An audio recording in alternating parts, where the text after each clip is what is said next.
So this probably is about my 10th podcast, I think. And the good thing about me, I guess it's not that I'm important, but I've got a lot of mates, a lot of people I know and I've met through sport that have had a reasonably good career. So we've still got a couple more to come out, and I think you're probably going to be about the 10th or 11th podcast.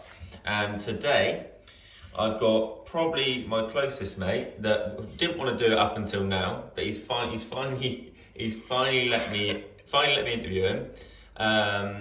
He's a footballer. So we're going back to a football roots. We've had cricket, we've had athletics beforehand, we've had futsal. But Jack's got a very different story in football.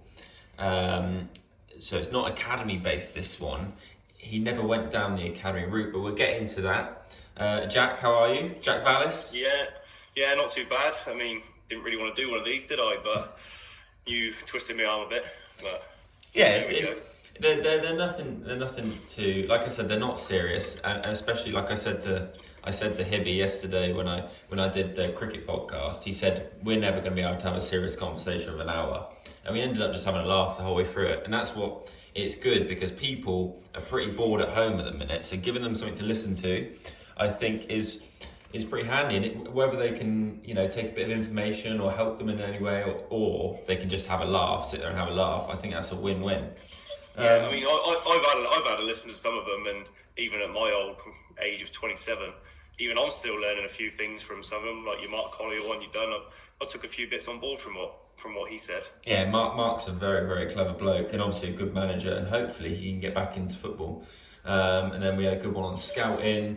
We've got a few more to come. The different sports ones are going to be interesting to see how they do. How's lockdown been for you?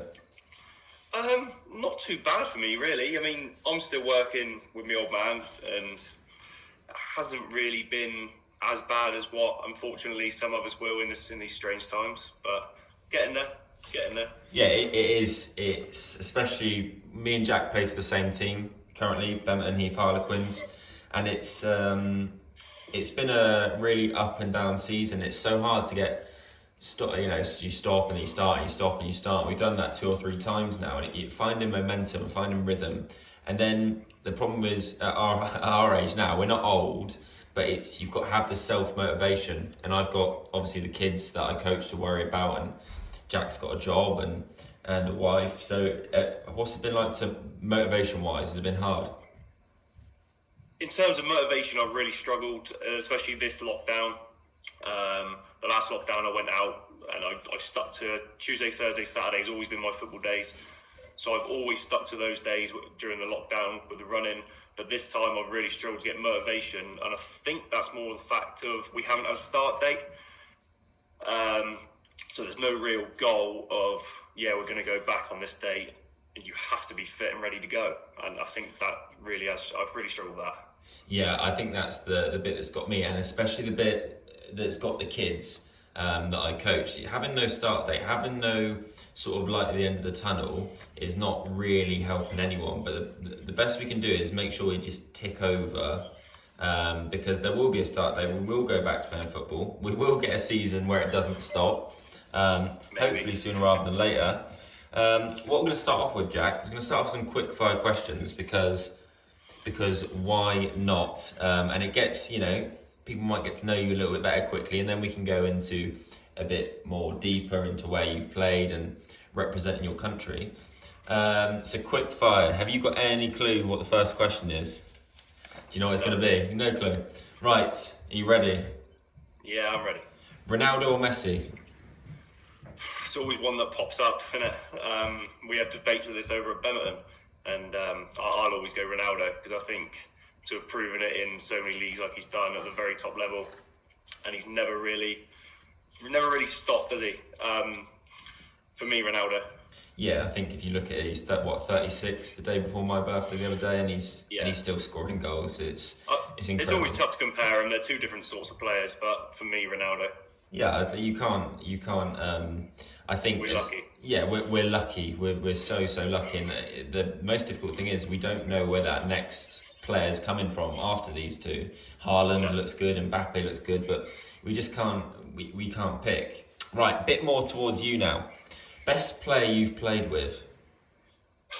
for me, this one, I think I've mentioned him to you before. There's a lad called Ben Thompson. Someone, unfortunately, had a bit of a blip in the start of his career with a really bad injury. But then when he got back fit, he's down at Weymouth now, currently in the conference.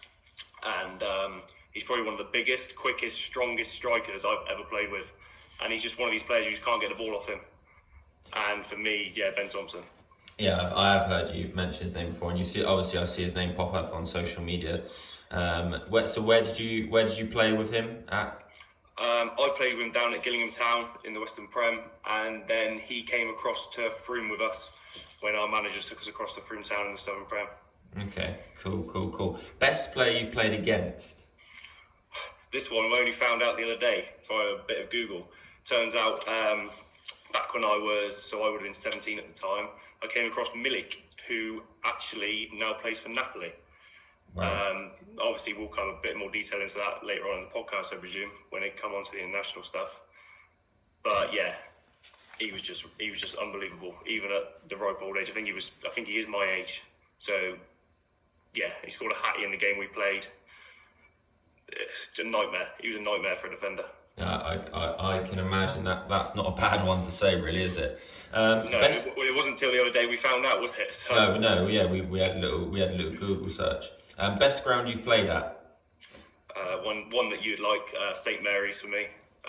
Wasn't actually a competitive fixture. It was just a group of mates. We got together and we played against an Amesbury youth side over at St Mary's.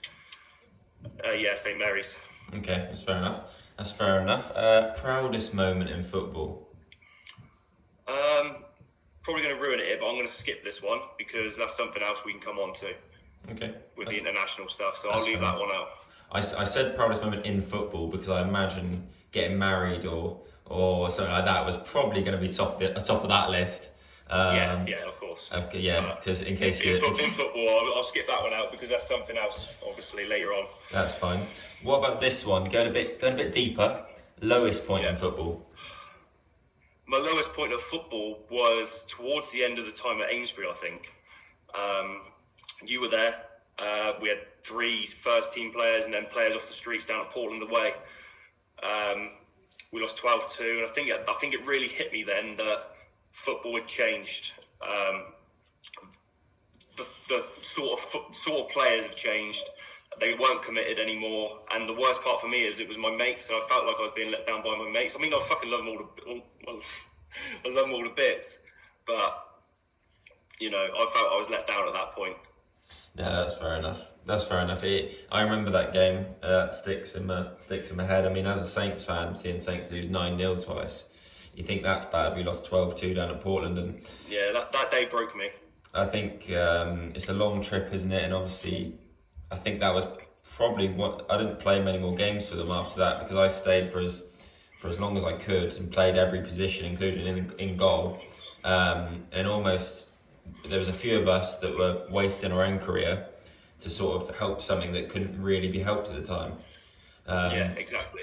So yeah, that was hard. Favourite goal you've scored? The standout goal for me would probably be the one I scored at the rematch for Salisbury against Sholin. We won 1-0, so it was the winning goal in front of about 700 supporters, I think it was. But it was more my favourite goal because I was in and out the side at the time. Yeah. And obviously that was a title chasing game. And scoring the winning goal, being thrown into the side, it just felt great. And obviously you have all the fans of Salisbury. It's just brilliant. Yeah, Salisbury are a well-supported club around here, aren't they? And won't go too much into them, so I imagine we will do it at some point. Favourite manager? This one for me, I've always said he's always been my favourite, was Adrian Foster. He took me down to Gillingham Town, had faith in me and gave me the armband in the Western Prem. And he always said if he ever had a chance to manage higher, he'd take me with him. And I ended up following him to Frome Town and stayed with him until I eventually left Frome after he left Frome. It was a really good, it was almost like a father-son relationship. We had such a close bond all the way from the start. So, yeah, it'd be Foz for me. Yeah, that's fair enough. You've mentioned him a few times to me, and he's obviously managed some good teams as well. This one's a difficult one, and we'll try and keep it to sort of localish managers, but what manager would you have wanted to play for that you haven't yet? Because obviously you've still got a few years left in you. What manager would you want to play for? Would I want to now, or did I want to? Either, you pick. Or, if it has to be someone that's in the Premier League, in the Premier League, but if local, that's fine. See, I'm going to keep it local, and I'll probably get a bit of stick for this if he listens. But a manager I always did want to play for and ended up signing for him this season was Ian Saunders, which might surprise you a bit. But when I was at Tottenham, obviously I think he was at Winchester at the time. I just always liked the way Sus was. He's always to the point, and he's always keeping you on the toes on the sideline. And in a manager, I'm quite an old school. Although I'm only 27, I'm quite an old school sort of player, and I like exactly what he does. Yeah, he is a good manager, and he always seemed to get the best out of players. Some players can't cope with that, can't they? The modern day players, they can't cope with the way he managed and coached. But for me, he was what I needed at the time, because obviously I had a few different clubs, and he signed me, and I ended up sort of sitting out the first couple of games when I just signed, but then I've sort of stayed in the team ever since. And then when he left, I sort of thought, what do we do now? What do we do now? And we've done it since. It's been a bit of a up and down ride, and then looks like we're just getting back on our feet, and then the season stops again. So it's a hard one, right? Yeah, what I liked about him is he would always tell you how you've played. You get some managers who beat around the bush, and they'd be scared to tell you were bad today. But Sus has got that in him, and that's what I love about a manager like that. Yeah, I can remember I played down at Petersfield, and that's his old club, and we were 2-0 up after about 5-10 minutes, and then they got one back, and it was literally just backs to the walls the whole game. And at left back, I'd hardly done anything for 80 minutes, and in the last 10 minutes, I must have blocked and stopped and shut down every cross, won every tackle. And we get back in the change room, and he goes, "Cool, George, you missed a hell of a game out there for the first 80 minutes." And I'm just sat there like I felt like I've only played 10 minutes. But he was always honest with me, and he's messaged me since and spoke to me Saturday night when I obviously got some bad news. So he's one of the nice people in football. Although when I first met him, I can remember having a big argument with him when he was manager of a team down in Portchester, which I remind him of. Next one, I haven't told you about this one. Role model or inspiration in football, and it doesn't have to be a footballer. It could be a cricketer. It could be anything. So, what inspires you, or was your role model to play the game? When I was a lot younger, so I'm talking between the ages of 16 to probably 20, I always, as a centre half, I idolised John Terry. Not what he did off the pitch, because everyone knows all them silly stories, but I just liked the way he was a leader, and winning meant everything to him. So every time I'd always look up to John Terry, because he was the perfect defender in my eyes at the time. So you're a Man United fan, which you Yes. don't mind me saying. Ferdinand and Vidic were probably two big centre backs whilst you were growing up. Would you put Terry above them, or? Both, obviously, they were both very good centre halves, but I think because John Terry was the leader of our country, I think that's the reason I looked up to him a lot more. Yeah, that's fair enough. He's a very good player. I love John Terry. Obviously, it's difficult, with his off-field antics, but you can only judge a footballer really on what he's doing on the pitch, because you don't know the whole truth all the time. And obviously, we're going a bit deep again with the last question, the quickfire round, which has actually gone on for 15 minutes. It hasn't been very quickfire. Any regrets in football? I mean, this one might upset a few if they did happen to listen to it, but my biggest regret was signing for Salisbury Football Club. Oh, wow. Why? At the time I was playing, obviously, regular Southern League football at Frome. I think I was about 19, 20 at the time, maybe even 21. And as I was leaving, the new manager who came in was Nick Bunyard. He offered me the captaincy at that age. And to captain a Southern League side would have been perfect. But joining Salisbury, our squad was that big, you didn't know if you were playing, there was no consistency. You'd play one game, you'd miss a game, you might miss two. And for me, I don't think as in terms of football, I don't think I've ever progressed the way I should have. Whereas if I stayed at Froome, I think I may have. Yeah, I think as someone, I've known you since since we started playing cricket together, wasn't it really? So God knows how young I'd have been, very young.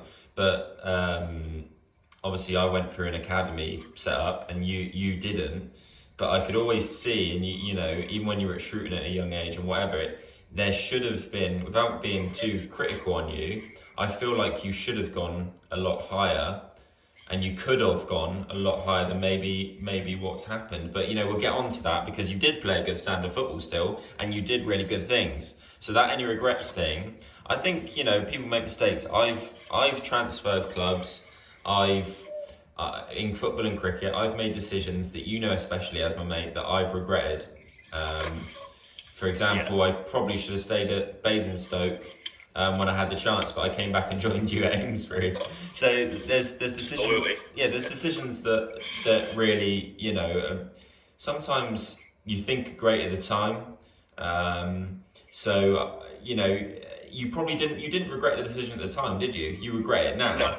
So I regret it now, yeah. So it's hard, but you know, and Salisbury's got a massive fan base, probably bigger than Froome, isn't it? So it's yes, it would have, yes. Yeah, so Froome's a massive club as well, but Salisbury's pretty much a hometown club, and it would be difficult to turn it down. And obviously playing under Claridge, Steve Claridge. All my mates were there as well. So. All your mates were there. You got seen players like, where's Brandon there? Brandon Mundy. Yeah, Brandon was there. Yeah. Yeah, so he's a top player. You got, and then some of the players there, I imagine, now play for Benetton with us now. So it was hard to turn that down. So I completely understand that. Good. So the quickfire round, I think, actually went really well, and we got to know you a little bit better. So what we're going to do now is we're going to do the main part of the podcast, where we get to know you, and you know what you've done in football. And what people don't know is that, and we're going to find out, is that you've also been a manager as well as a player at your age, which, you know, at the time, I didn't think it was a good idea for you to do it necessarily. And my dad, my dad didn't think it was good for you to do it. But, you know, it's probably a good experience. It would have helped you in some ways. It would have helped you in some aspects, I believe. You might not know it yet. I've learned a lot. I've learned a lot from it. Even though it wasn't a very long time, I have learned a lot from it. Exactly. So what we're going to do is we're going to go right back to the start. So right back to the start, however young you may have been, I'm not 100% sure. But what was the reason why you got started in football? Because for me, it was, my dad was a footballer, and I just ended up playing at Faldine Rec, you know where that is, with my brothers and and all his mates. So what was the reason for you? This one always makes me laugh, because I'll never forget the day my dad wanted me to play rugby, because my dad was more of a rugby guy than a football guy, and there was a rugby training session, and they got someone to come pick me up, and I cried. I did not want to go, because I wanted to play football. My cousin played football, and I just went to a training session at Amesbury Juniors, and it stuck ever since that, really. Okay, so that's interesting. I always thought your dad was a football bloke, and he comes to sports. I see him, you know, when we play. He hasn't been up to Benetton, has he? But when he was at Amesbury, he was there every home game. So, you know, so did your dad change his mind or tune on football? I have to say yes, because to be honest, the amount my dad done for me from the age of, I'll say 5 or 6, right the way through to even 18. In terms of football, taking me everywhere, all the training sessions, all the games, pushed me as far as he could. Yeah, I think his mind did change, because he always wanted what was best for me. Like, if a new pair of football boots would come out, he'd buy them straight away. So I've got a good set of boots on my feet, if that makes sense. Yeah, well, from what you said about your dad, and from everything I know about your dad, he's a top bloke. And I know you said up until the age of 18 he helped you, but you could actually probably say up until the age of 27 now, because you're still working with him. So he's probably still helping you a little bit now, isn't he? Well, he does say to me, "Why'd you bother?" Why'd you bother? Brilliant. So obviously you started football at a reasonably young age, obviously after the rugby incident, and we're not going into that. But when did you sort of realise that football might bring up opportunities. It might be something you can not necessarily make a living out of because you didn't play academy football like I did. Because so when did you start realizing that you were half decent? That's a bit of a tough question because I still am. I always took each game as it come. If opportunities came my way, I would do my best to take them. That's a bit of a tough one for me because I never really made something out of football because I'm playing West Eastleigh. Otherwise, I'll be playing a lot higher. But that's a tough one, George. I don't think I can give you a good answer on that. No, I think for you, it's a little bit harder because when kids get into an academy, they instantly know that they must be half decent because you don't get into an academy unless you've got a bit about you. But you sort of didn't go down that route. And I spoke to Joe Tessum, obviously he was an ex-pro footballer, and he didn't go down the academy route either. Do you think not being in an academy made you a better player because there's a couple of ways of looking at it? Obviously the pressures and the stress of academy, but also you might have had better coaching in an academy. So do you think it made you a better player or it set you back a little bit? I think like you just said, being in an academy you get better coaching, so it might have made me a better footballer. I mean, I think not being in the academy, I feel like I'm a better person in football. I mean, there's a lot of people that have a lot of bad opinions about me, but anyone who actually knows me is I'm a good person. And I think being a good person in football can also make you a good footballer. It never gives you the ability, but people see your attitude, your application, and for me, that's also a massive thing. Whereas I've seen a lot of players come out of academies, late teens, and they come out really, really big time. And you don't see that when it's not an academy footballer, if that makes sense. No, and you can use me for an example there as well, because we both know I had a chip on my shoulder and a bee on my bonnet when I got released, and I came out and I didn't want to play football, and I ended up playing youth team football with you, and I hated it, and you could see I didn't want to be there. You could see I thought I was better than you Exactly. So what was the first couple of teams you played for? You, as in kids wise, youth team wise. What sort of things? All the way from the age of when I started, right way through to 16, I suppose. I was at Amesbury, so I was at Amesbury Juniors. Then when we decided to break away from Amesbury Juniors at about under 16s, I think it was, and we went to Amesbury Sports, and then we went and took over the youth team down at Amesbury Town. And so realistically, I've only ever known Amesbury at the young age. Okay, and then that was up until what age? So that was up until the under 18s football. So I first started, my first senior team would have been Amesbury Town. Amesbury Town. At what age did you make a first team appearance? Because that would have been West Eastleigh? I was 16. I remember sitting on the bench at 15, but then obviously league rules were that it was 16, so I had to wait until I was 16. Okay, so 16. And believe it or not, my first ever appearance was on right midfield away at Petersfield Town. Wow. See, Jack's a big centre half now, so if you could see him, you'd understand that right mid is probably not his position. You know me, George. I'm probably about 6 stone heavier now than what I was back then.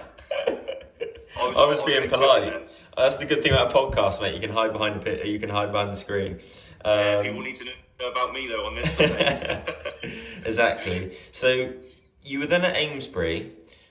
When did you make the switch to Shrewton? Because obviously Shrewton's my home club. So when did you make the switch then? So this didn't go down too well with Amesbury really, because I switched to Shrewton because Amesbury wouldn't let me play centre half, and I wanted to be. Who wants to be a centre half? But I wanted to be a centre half. But I was playing centre midfield for them then. Right. So I made the switch at the end of obviously that first season with Amesbury. I then moved to Shrewton because I wanted to play centre half. Okay, so then obviously you joined Shrewton, and I used to come watch the games, and there was a decent side there. That would have been under Stu Withers, wouldn't it? Really good side there. For decent side. Very good side. How was that first full season with a new team? What was that like for you? Because that's what people don't understand is that everyone sort of knows the Wessex League around here, but the Western League for me is much more physical. It's you obviously travel Bristol way and sometimes down to Plymouth. It's a lot of travelling as well. What was that like? So you obviously had to try a new league with new players, with a new manager at a young age. Um, I found it quite easy because obviously I knew the goalkeeper Chris Brewer at the time, and I wasn't slowly integrated into the team. I was thrown straight in a pre-season friendly away at Shaftesbury, and obviously it's stuck ever since. But we had the likes of Dean Foote, Jesse Walters, Craig Lewis, and they were brilliant to the youngsters. Yeah. And I think that's why I'm the way I am with the youngsters when they come through now, because that's how I was treated. Yeah. And I think and I found it quite simple, really, because obviously I just learned to drive. But I'd got lifts to games, and it was fine for me. I think that there were some really, really good players, especially for the Western League. That was a really, really solid side. Because who was sort of in the league at that time? Were Melksham in your league at that time? Yeah, so we had Melksham Town, Gillingham Town were in the Division 1 then. We had Cadbury Heath, teams like that, really. Westbury. So it's a strong league. That was a strong league. Obviously, it's changed a bit now. Yeah, I would say the standard of that league then would easily have been comfortable in the Prem nowadays, easily. So then you had that season. What happened during that season? Because I know you started playing county football, didn't you? Was that during that season? Yes. So about a month or two into the season, the manager was Peter Cooper at the time. He came to watch us against Melksham, and obviously your dad knew him as well. So your dad obviously had good chats with him, and I ended up playing for Brandon Mundy ended up playing for Wiltshire as well. So yeah, during that season I ended up playing for my county, and from the county I then ended up getting trials to play for England Schoolboys as well, which was massive for me, because the day we got given the England Schoolboy trials, I nearly couldn't get to that game if it wasn't for your dad. Yeah, that's what's crazy about that. Going back to Peter Cooper quickly, but how me and my dad know him is when I was at Swindon, Jordan Turnbull, who obviously plays for Salford now, me and him were mates, and we they said come sign for Melksham on a Saturday morning, so I came and signed, and his I think possibly his youngest son Jake plays for I think it was Jake played there. It was next son Mark. Yeah, Will Stead, those sort of players were in that team. We had a really, really good side. And then you go on and you said about county, and then you got the England Schoolboys trial. So what people didn't know, and I forgot about it until recently, until my dad mentioned, is my dad actually took you to that trial game, which is quite funny. Yeah, he did. Wow, it wasn't the trial, it was the Wiltshire game he took me to. So the day we got given the trials, for the first time ever, my dad couldn't take me to a game, and my mum wasn't very confident in driving distances, and we were at Corsham. So I thought, what do I do here? So I rang your dad, and your dad, very grateful for that, and your dad's obviously a top bloke, took me to that game. Yeah. And that's when we got our England trials, and I've got to be thankful for your dad for that, because if I hadn't been there, God knows, I might not have got him. No, well, you never know, do you? And sometimes in football, you need a little bit of luck. You need something to happen. You need to be in the right place at the right time. So that that worked out well. So then the England Schoolboys trials happened. When you were there, did you feel like you deserved to be there? Was there some top players there? How did the trial system work? Because a lot of people won't know about England Schoolboys apart from seeing them on Sky Sports. Play Wales, Northern Ireland, and Scotland every other year or whatever it is in the Victory Shield, I think it was called. Yeah. So Centenary that's Shield. It. Yeah. So what was it like with the trial system? See, I'm quite a humble person. I never think, I was amazing. So getting given that trial was just a nice achievement for me. How they set it up is you played Southwest. You went down to a Southwest trial down in Keynsham, and then a few days later you would get told if you made it through or whatever. And then you would play Southeast versus Southwest in a couple of trial games. And then out of that two, they would combine it and go, oh yeah, we want that player. And then after that, they combined the whole country. And we ended up going up to, you're going to have to remind me of this, George, where the camp was, the training camp. How can I not remember? Not St George's Park, is it? Not St George's Park, no. That's gone out of my mind completely now. But anyway, the trial game, you then had trial games. We played against the Navy and the Army, and Out of that, they would then select it down to 30, and you would then go to another trial, so training sessions and more training games, and they would select it down from that. And it'll always stick in my mind. People obviously got told they made it to the side, and the way I found out is my dad got a phone call asking my suit size. So I didn't even know I'd made the side, and my dad rang me, and I was like, what does that mean? Why are they asking for my suit size? And we then found out I made it into the side. So it sounds like it was a lot of trialing, and it was a lot of games. It was a lot of training. So you say your dad got a phone call asking about your suit size. Did you then get an email or a phone call saying you're in the squad? We got a letter through the post. So the reason they had asked for the suit size is my letter hadn't come through the post yet. So that's the reason I hadn't found out I made it to the side. Oh, wow. So if the letter had come first, obviously I would have known, and then known why they were asking for my suit size. So, did you really understand what that meant at your age to be selected for England schoolboys? Did you understand the achievement, and did it really sink in quickly, or? Obviously it's not full international, but it's still representing your country as a schoolboy. So you're obviously the best 18 schoolboys in the country, for example. I did understand what it was, because obviously I always wanted to be the best I could. But it was a great achievement, not just for me, but my family as well, even though it's not the top of the top. No, it is a big achievement, no matter what it is. If you put on your England shirt and you sung the national anthem and you've played in front of thousands of people, and people care, and people know you because of it now, and it is a big achievement. And it also, as we're going to move on to in a little bit, it led to opportunities. So what was next for you? You got selected for England schoolboys. What was the next step? The next step of that was, obviously I was at Shrewton the previous season. Eastleigh were holding they were just about to become full time, so they held trials for that. And I felt, you know what, I want to be a full-time footballer. So I was put forward for the trials. Obviously we had training games, friendlies, the lot. And I went down to Eastleigh and ended up signing for Eastleigh full-time. Full-time. So that was at the end of your season with Shrewton?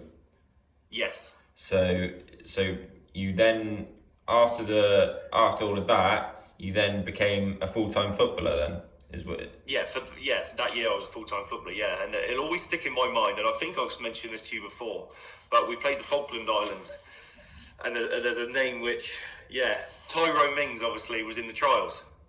Tyrone Mings, so people don't know who that is, that he plays for Aston Villa as a centre-back, and England, he's made some England appearances. But he was a left-back at the time, and he didn't get in, and obviously I did, so, wow, fantastic. But to see where he's come from that and where I am, it just goes to show the harder you work, the further you will go. Yeah, absolutely. And I think that that says a lot in football, isn't it? You have to work hard. It's simple as, and it has to come from yourself. You can't have people pushing you. Not saying you haven't worked hard, but it might have just been that you went a different way, because everything happens for a reason. I slacked off a bit. I didn't do what I needed to do to make that extra step again. So, how was it at Eastleigh to begin with? It was hard because our manager at the time was Ian Baird, who played numerous games for Leeds, Newcastle. I think he's still managing in the conference now, I think. But he was proper drilled. So your fitness, all he cared about was fitness. And it's probably the hardest fitness I'd ever been put through. We train every day, and I think 3 or 4 days out of the week was fitness. We were just running and would not touch a ball. And I don't think that does people any good at our young ages. I really don't.